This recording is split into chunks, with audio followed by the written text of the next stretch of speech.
$63 million, $25 million of it guaranteed over 6 seasons. Well, who's Byron Maxwell, you ask? Exactly.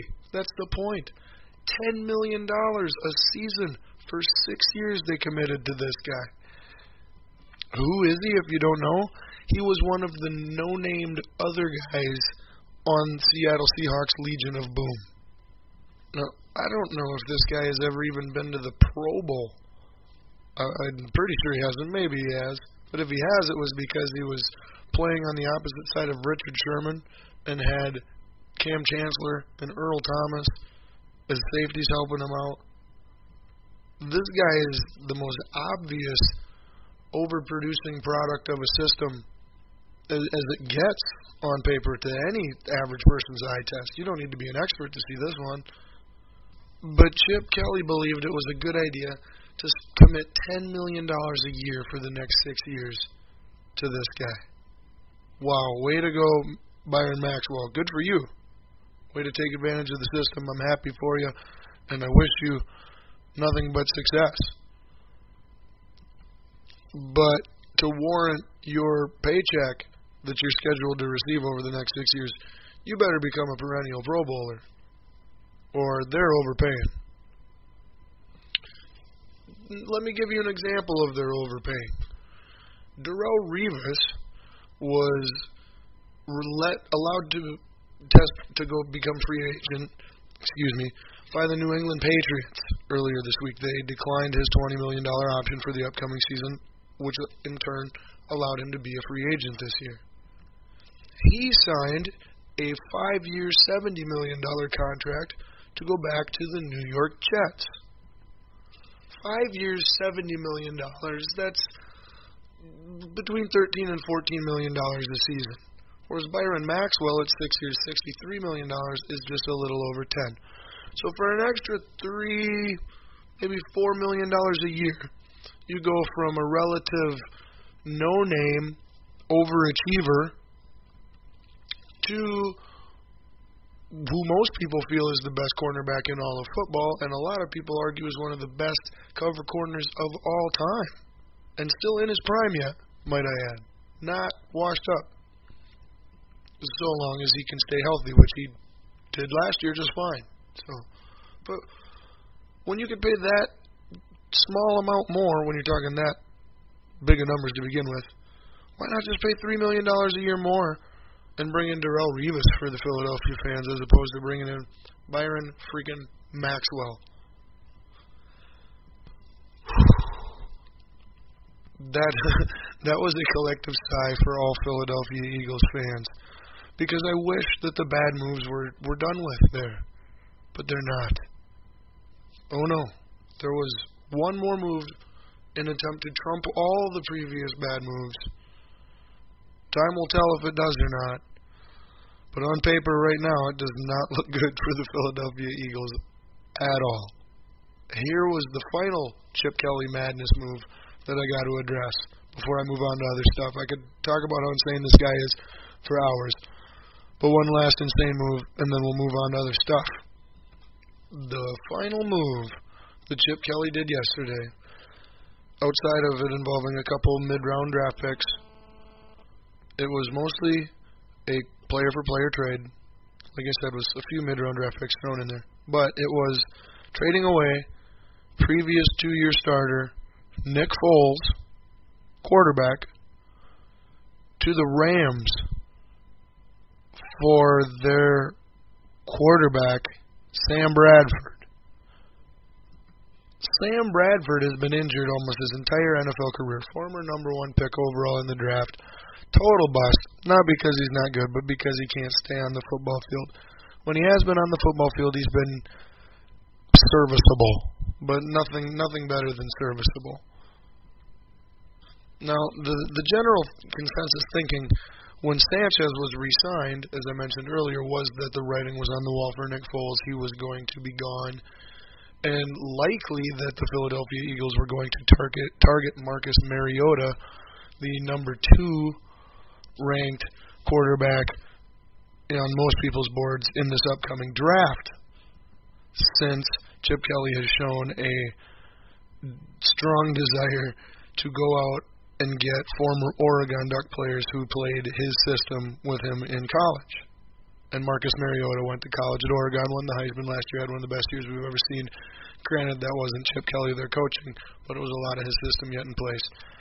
And it just makes sense, both with their needs and what Chip Kelly has done in past off-season transactions. Now, here's where this trade doesn't make any sense, is that why would you acquire Sam Bradford, another quarterback, who, by the way, is scheduled to make $13 million next season? And Nick Foles was only scheduled to make $1.5 million, $1.5 million next season. So financially alone, it doesn't make sense. Then if you look at their actual performance, career-wise and the last two seasons, Nick Foles is a way better quarterback, production-wise at least in the NFL, than Sam Bradford, recently or ever. Bradford's career numbers are terrible. He's under 60% completion. He's got 15 or so more touchdowns than interceptions his entire career. His win-loss record is 20 games approximately under 500. It's just, he's never done anything, at least not in the National Football League.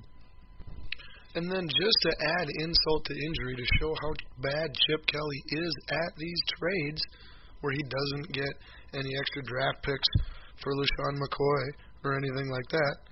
In this one of the conditional picks that is involved, I believe right now is set to be like a fourth rounder if Sam Bradford plays 50% or more of the snaps.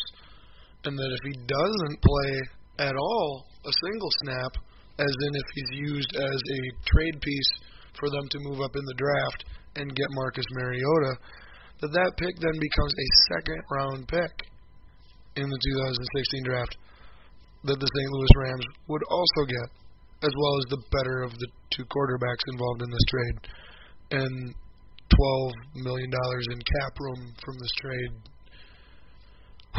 Boy, I don't know. Somebody somewhere, please tell me an angle that Chip Kelly is coming from on this that makes any kind of respectable sense whatsoever, other than the angle Chip Kelly is an offensive genius and he knows his system better than anybody, and he's bringing in the right people for his system, Chip Kelly's system. What the heck has Chip Kelly's system ever done in the NFL? They got him into the playoffs 2 years ago, and they did nothing in the playoffs, and it didn't get them in the playoffs last year. They missed. They were one of the top one or two teams to miss the playoffs last year. So why do all these Chip Kelly supporters have this unwavering yet unjustifiable, in my opinion, belief that Chip Kelly's offense is this brilliant, levels above anything we've ever seen before, unstoppable force, so long as he has all of his right pieces in place for it? What do you base that off of? I don't know. If anyone can explain where Chip Kelly is coming from, that makes even the slightest bit of sense on, again, the majority of these moves, the McCoy trade, the Foles for Bradford trade, letting Macklin go, all these different moves. If there are any of them, if you can explain any of them to me logically from Chip Kelly's standpoint, please let me know, because I'm dying to see how any of this makes sense to a human being who's supposed to know football. And I suppose if you wanted to do that, you could tweet it to me, to the show, on Twitter, at BDST Show. Or you could send me a message on Facebook. Just find Scotty Ball and post me a message or something. And I suppose you can always do the old email, bdsports@WNLMradio.com, which, by the way, is what you're listening to right now, Balls Deep Sports Talk on WNLMradio.com, Northern Lights Radio. Thank you for listening.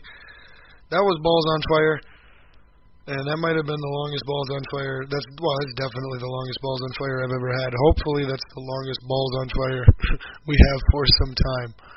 But I just can't help it. I feel for the Philly fans. although I am a Vikings fan, but it's just awful to watch one person come in and have so much power and control over something you've loved your whole life if you're a fan, and just do all these highly questionable decision makings. It's just tough.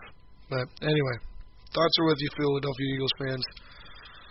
Hope the next 5 years doesn't kill your love for football. All right, well, let's get a quickie in after all that football talk. Break things up just a little bit. And, for all the listeners who were listening last week to the quickies, and the first quickie was regarding MLS soccer. That's right, there was a threat of a strike to delay the beginning of the MLS soccer season. However, they did reach an agreement with their new collective bargaining, and the season took place as scheduled last Friday. Oh, at least that's how I felt. I was really hoping for a strike. I was genuinely hoping that MLS Soccer Players Union would strike. Not because I don't like soccer or want it to not be played, but just because it's more interesting. From the outside public perspective, it's more interesting and intriguing than it just starting. And by the way, the free agency that they agreed upon in this collective bargaining agreement that allowed the season to start on time, 8 years. That is how long an MLS soccer player has to be in the league on their original team before they have any kind of free agency right and ability whatsoever. 8 freaking years. Wow. Way to negotiate, MLS Players Union rep. Somebody should submit an application if you're looking to be a union rep for somebody. Submit your app to the MLS Players Union. They could use a new one apparently. But yeah. So the soccer season started on time. Boo, hiss, darn. Well, maybe in a couple years we'll get lucky and they'll strike then. Sorry, soccer fans. I really don't mean to diss soccer, but yeah, it bores me. What can I say? So anyway, sorry about that, but yeah, that's a little soccer news, or a soccer quickie, as I should call it. All right, and you know what? Let's get another quickie in since that football segment was so big, shall we? All right. Let's make the second quickie about golf. Yes, one of my absolute favorite things to do in the entire world. Golf. That's right. But anyway, we got a little bit of PGA news from this last weekend. PGA golfer Dustin Johnson won the WGC Cadillac Championship last Sunday, shooting 9 under par for the tournament. Now, the reason that this is more interesting than the normal golfer who you've never heard of before winning a tournament is Dustin Johnson is a young, well, at least in the golf world, he's a fairly young, up-and-coming superstar from a talent standpoint.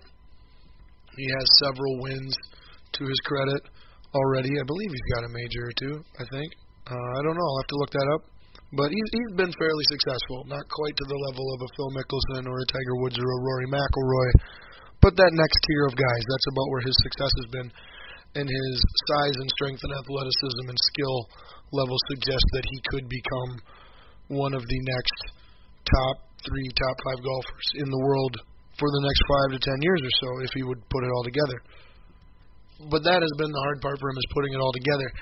He has missed 6 months. He took a 6-month leave of absence from PGA golf for what he called personal time. Now, it was much alleged and suggested that he failed some drug tests and that he was possibly in rehab, that the personal time was related to drug use and drug abuse for him. Now, Dustin Johnson has denied all of these allegations, but if you look into the information and you listen to his denials, it just seems like he just doesn't want to tell us the truth. But I don't know. I don't have the proof. I'm not saying anything, but it seems like what everybody thinks was the explanation probably is, because it's just it makes too much sense. But anyway, so he was out for 6 months on this personal leave, and he came back February 5th. So he's been back for 1 month, February